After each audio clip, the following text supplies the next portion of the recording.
په سلامونه مرکلی کوم دوستانو. په دغه وختونو کې ما یو پادکاسټ اورېده د جوردن پیټرسن چې دی د کاناډا یو سایکالوجست او داسې لیکوال دی. یو کتاب یې هم لیکل، ډېر کتابونه لیکل، البته یو کتاب چې هغه ډېر جالب کتاب دی، هغه 12 قوانین د ژوند لپاره. هغه کتاب تاسو ولولئ، ډېر جالب کتاب دی.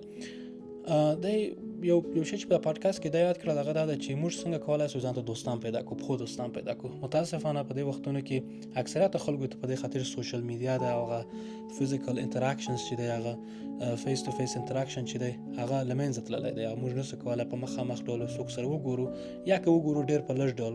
دا په غربي ممالک کې، البته په افغانستان کې هغه اجتماعي ژوند تر اوسه شته خوشبختانه، خو مګر په غربي ممالک کې په دې ځای کې چې موږ د په قربت او مهاجرت کې اوسېږو، دوستان هم لږ پیدا کېږي. او اکثریت افغانان هم چې په دې ځای کې ژوند کې البته دومره نه دي، هغه چې دي هغه خو د ژوند سره مصروف دي.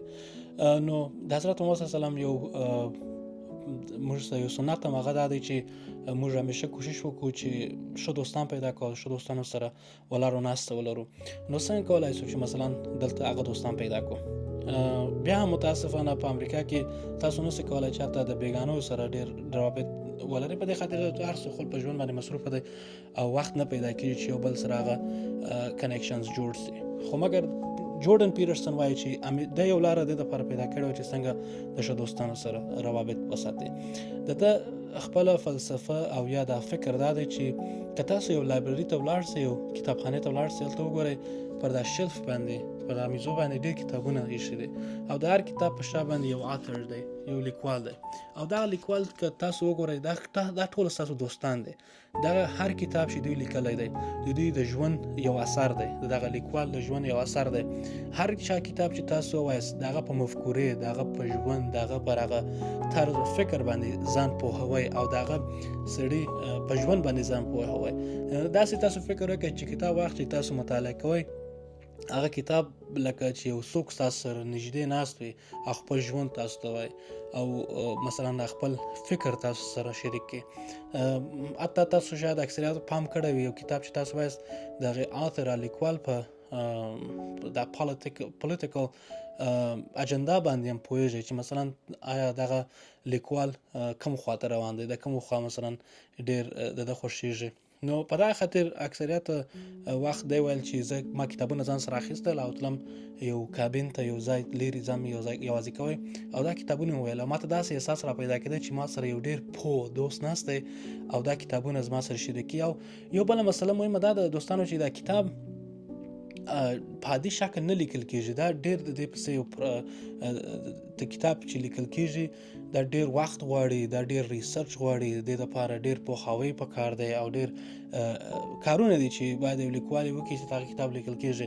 نو تاسو وګورئ دا تاسو ته فري میلاویږي. مثلا تاسو په وړیا ډول کولی شئ چې د هغه په ژوند هغه ریسرچ چې هغه کړی، هغه دومره زحمتونه چې کاږلي، هغه تاسو په عادي شکل او په وړیا ډول هغه ووایاست او په هغه باندې ځان پوه کړئ.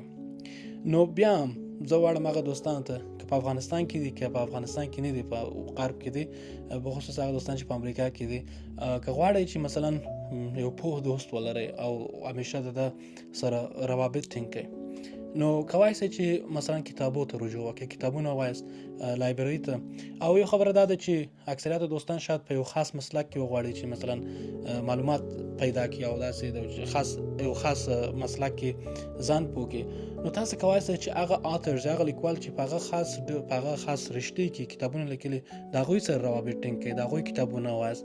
هغه داسې تاسو ته کېږي لکه یو منتور چې وي، یو څوک چې تاسو ته همیشه نظر درکړي، همیشه ستاسو په ژوند کې مثلا یو ډېر ښه اغېزه ولري. نو ته په امریکا کې تاسو وګورئ که حتی منتور وغواړئ، یو څوک چې تاسو ته مشوره درکړي، د هغه سره روابط ټینګول ډېر مشکل کار دی، په دې خاطر چې دلته ډېر په قیمت ډول هغوی ته وخت درکړي چې د هغه سره بحث وکړي او د هغه نظر واخلئ. خو مګر په کتاب کې دغه نظرونه او دغه ټوله فکرونه په وړیا ډول تاسو ته میلاویږي. نو په دغه خاطر جوردن پیټرسن چې دا خبره په دا پادکاسټ کې وکړله، ما ته ډېر جالبه وه واقعا، او ما وغوښتل چې دغه مسله سره شریک کړم چې په آینده کې وکولای شئ تاسو هم خپل په ژوند کې دا عملي کړئ. ډېره مننه.